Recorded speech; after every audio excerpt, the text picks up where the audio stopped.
Hello everyone. So my name is Ronald C. Brasilinho. So I'm the 11th reporter for this subject. So my topic is all about the pavement design. So pavement design. So what is pavement design, guys? It's a major component in the road construction. A highway pavement is a structure consisting of superimposed layers of processed materials above the natural soil subgrade. So the pavement structure should be able to provide a surface of acceptable riding quality, adequate ski resistance, favorable light reflecting characteristics, and low noise pollution. So the ultimate aim is to ensure that the transmitted stress due to wheel load are sufficiently reduced so that they will not exceed the bearing capacity of the subgrade. So there are two types of pavements. So generally recognized as serving this purpose, namely there's two types. So the first, the flexible pavements and the rigid pavements. So first I will gonna introduce to you the first is the flexible pavements. Flexible pavements is a pavement layer comprising of a mixture of aggregates and bitumen heated and mixed properly and then laid and compacted on a bed of granular layer. So the surface course may consist one or more bituminous or hot mixed asphalt or HMA layers. So these pavements have negligible texture, strength, and hence undergo deformation under the action of loads. So there are three types of flexible pavements. So first, conventional layered. So what is conventional layered? So it has a layered systems with a high quality expensive materials are placed in the top where stresses are high and low quality cheap materials are placed in lower layers. So next, the full depth asphalt pavements. It is constructed by placing bituminous layers directly on the soil subgrade. So this is more suitable when there is high traffic and local materials are not available. So next, the contained rock material asphalt. So what is this? So are constructed by placing dense or open graded aggregate layers in between two asphalt layers. So it is modified dense graded asphalt concrete is placed above the subgrade will significantly reduce the vertical compressive strain on soil subgrade and protect from the surface of water. So they are typical layers of flexible pavement. Siya. First, the prime coat, top coat, and seal coat is above niya, no? So first, I'm gonna explain the seal coat. So seal coat is a thin surface treatment used to waterproof the surface and provide a skid resistance. So next, on the left side, so the top coat. What is top coat? Top coat is a very light application of asphalt, usually asphalt emulsion diluted with water. It provides proper bonding between two layers of binder cores and must be thin, uniformly cover the entire surface and set very fast. Next, the prime coat. So what is prime coat? So prime coat is an application of low viscous cutback bitumen to an absorbent surface like granular based on which binder layer is placed. It provides bonding between two layers. Unlike top coat, prime coat penetrates into the layer below, plugs the voids, and forms a watertight surface. So next, the surface course. What is surface course? It is the layer directly contact with traffic loads and generally contains superior quality materials. So they are usually constructed with dense graded asphalt, concrete, or AC. So next, the binder course. What is binder course? So this layer provides the bulk of the asphalt concrete structure. It is chief purpose to distribute load to the base source. The binder course generally consists of aggregates having less asphalt and doesn't require quality as high as the surface course. So replacing a part of the surface course by the binder course results in the more economical design. So next, the base course. What is base course? The base course is the layer material immediately beneath the surface of the binder course and it provides additional load distribution and it contributes to the subsurface drainage. It may be composed of crushed stone, crushed slag, and other untreated or stabilized materials. So next, the sub-base course. What is sub-base course? The sub-base course is the layer of material beneath the base course, and the primary functions are to provide the structural support, improve drainage, and reduce the intrusion of fines from the subgrade in the pavement structure. So if the base course is open graded, then the sub-base course with more fines can serve as filler between subgrade and those base course. A sub-base course is not always needed or used. For example, a pavement constructed over high quality steep subgrade may not need the additional features offered by a sub-base course in such situations. So sub-base course may not be provided. So next, the subgrade. So the topsoil of subgrade is a layer of natural soil prepared to receive the stresses from the layers above. So it is essential that at no time soil subgrade is overstressed. It should be compacted to the desirable density near the optimum moisture content. So that's the first pavement. No? So next, going to the next pavement. So next, the pavement. So named so because of the high flexural rigidity of concrete slab, and hence the pavement structure reflects very little underloading due to high modulus of elasticity of their surface course. So, next, soil stabilization. The alteration of soils to enhance their physical properties. And next, increase the shear strength of a soil and or control the shrink well properties of soil can be divided in two categories, guys. So, thus improving the load bearing capacity of subgrade to support pavements and foundations. So soil stabilization methods can be divided to two categories, guys. The namely mechanical and chemical. So first, I'm gonna introduce the chemical. So chemical stabilization, also known as soil binders or soil palliatives, or next is provide temporary soil of stabilization. So it vinyls, asphalt, or rubber are sprayed into the surface of exposed soils to hold the soil in place and minimize erosion from runoff and wind. So that's example, guys, no? So next, mechanical stabilization. In this technique, mechanical energy is used rollers, plates, compactors, stampers, and etc. By choice or nature of soil to improve the soil properties. So the most common used agents are Portland cements, asphalt binders, and lime. It is necessary at this point to define some terms of commonly used field of soil stabilization, particularly when Portland cement, lime, or asphalt is used to help to understand the terms commonly used in the field of stabilization. First, the cement stabilized soil.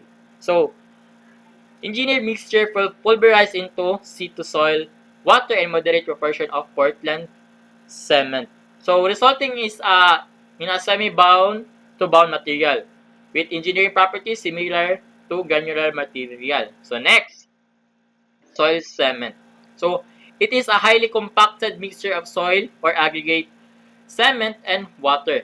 So, it is also widely used as low-cost pavements based for roads, residential streets, parking areas, airports, shoulders, and materials handling in the storage areas. So, next, cement modified soil. It is a semi-hardened or unhardened mixture of water, Portland cement, and finely crushed soil. So, next, the soil lime. So what is soil lime? It is improved the subgrade properties of different soil for pavement construction despite construction difficulties and its ineffectiveness in certain conditions. Next, what is the procedure for stabilizing soil? So muna siya atong procedure. First, the mixing the required quantity cement with the pulverized soil. So what is pulverized soil? The separation of particles from each other rather than the breaking up of individual particles. Separation of the particles is the first steps towards good dispersions of stabilization, additives, and moisture. Next, the compacting soil cement. It is essential that the compaction of the mixture be carried out before the mixture begins to set. Specifications given by the Federal Highway Administration or FHWA stipulate that the length of time between the addition of water and the compaction of the mix at the site should not be greater than 2 hours, guys. So for plant mixing, not more than 1 hour for road mixing because it will cause that damage for the mixture. So curing the compacted layer. So what is curing the compacted layer? So moisture loss in the compacted layer must be prevented before settling is completed because the moisture is required for the hydration process. This is achieved by applying thin layer of bituminous materials such as RC250 or MC250. Mention types of rigid pavements. So first, the jointed plain concrete or GPCP. Next, the jointed reinforced concrete pavement, continuous reinforced pavement, and pre-stressed concrete pavement. So what is the jointed plain concrete? So it is a plain cement concrete pavements constructed with closely spaced contracted joints.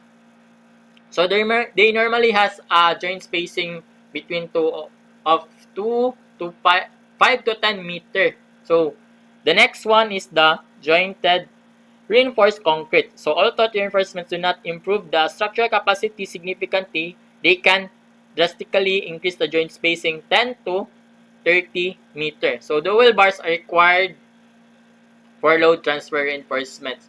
Help to keep the slab together even after the cracks. So next is the continuous reinforced concrete. Mainly used for constructing high traffic roads, this pavement can resist different types of load and adverse weathering effects easily.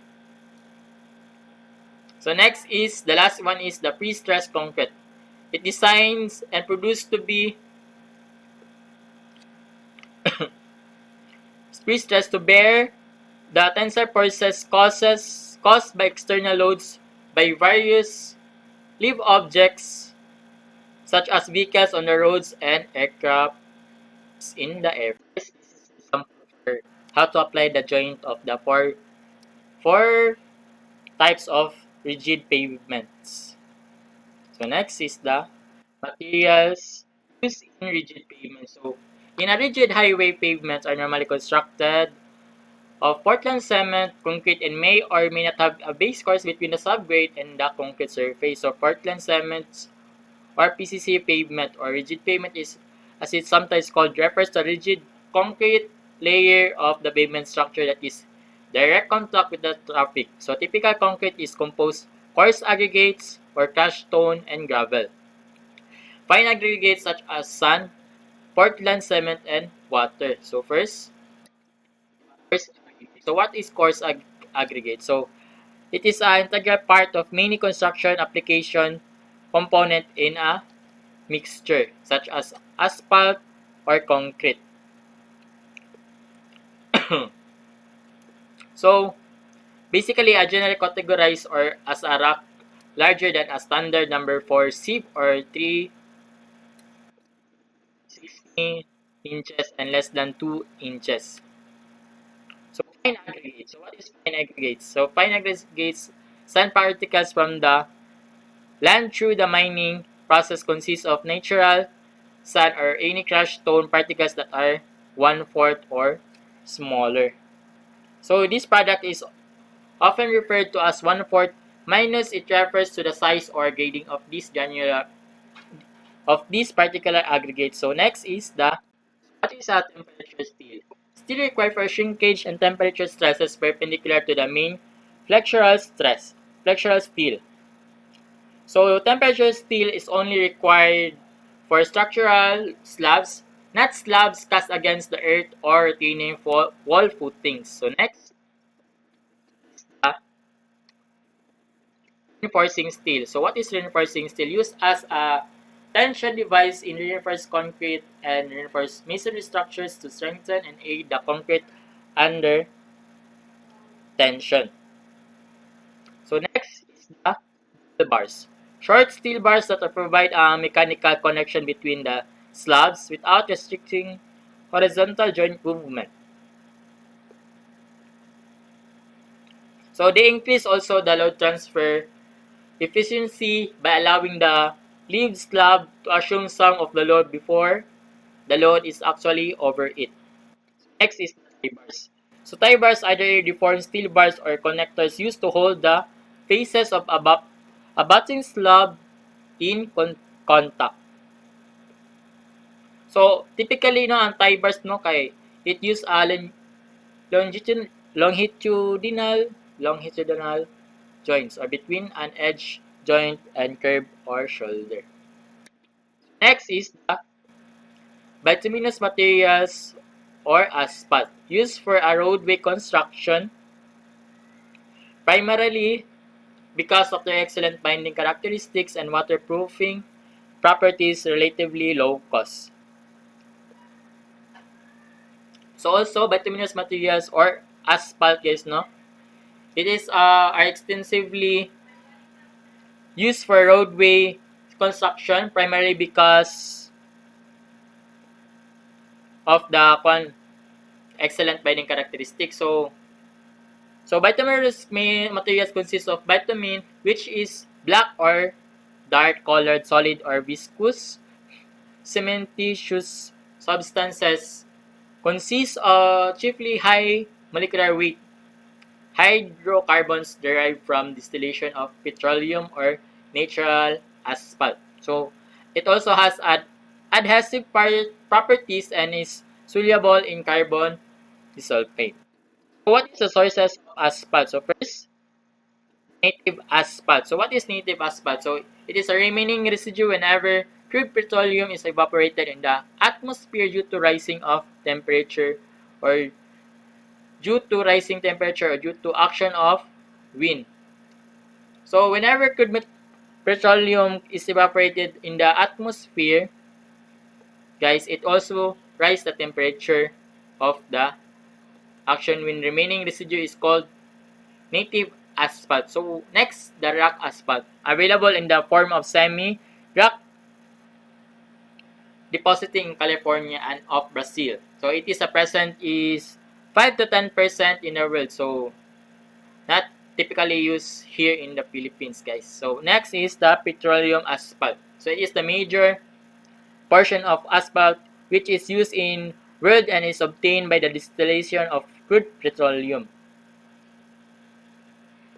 The asphalt materials obtained also from the distillation of petroleum are in the form different types of asphalt which includes the asphalt cements, slow curing liquid asphalts, medium curing liquids, and rapid curing liquids and asphalt emulsion. So mo to siya guys. So what is refining process guys? So refining process there are two types. Used to obtain petroleum can be divided into two main groups. So fractional distillation and destructive distillation or cracking distillation. So first, what is the fractional distillation? The first fractional distillation is removes the different volatile materials in the crude oil at a successively higher temperature until the petroleum asphalt is obtained as residue. So next is steam distillation. It is a continuous flow process in which the crude petroleum is pumped through the to the tubes, steels, or stores in batches and the temperature is increased gradually to facilitate the evaporation of different materials or at different temperatures. So next, types of asphalt. So there are types of asphalt. First, asphalt cement. It is a semi-solid hydrocarbon which is obtained when fuels, oils, and lubricating oil have been removed from petroleum.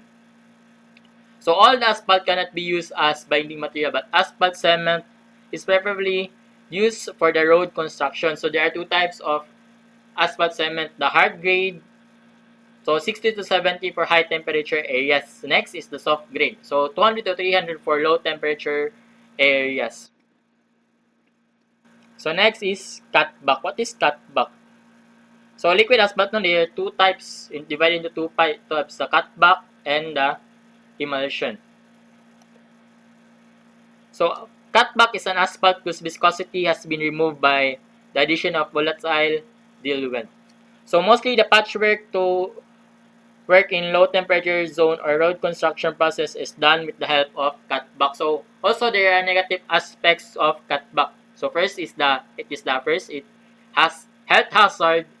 Also it is costly. It causes pollution also. Emulsion. So simply as suspension of small asphalt cement globules in water, which is assisted by an emulsifying agent such as soap.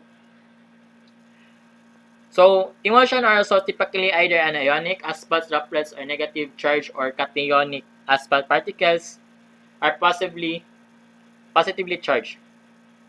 So next is water. So it is a byproduct which is obtained by the destructive distillation of coal. So it is available in the market with the brand name RT1 to RT12, or RT1 is least viscous as the RT number increased viscosity increased. RT12 is more viscous than RT1. Alright guys, so thank you for everyone for listening. Keep safe everyone and have a good day.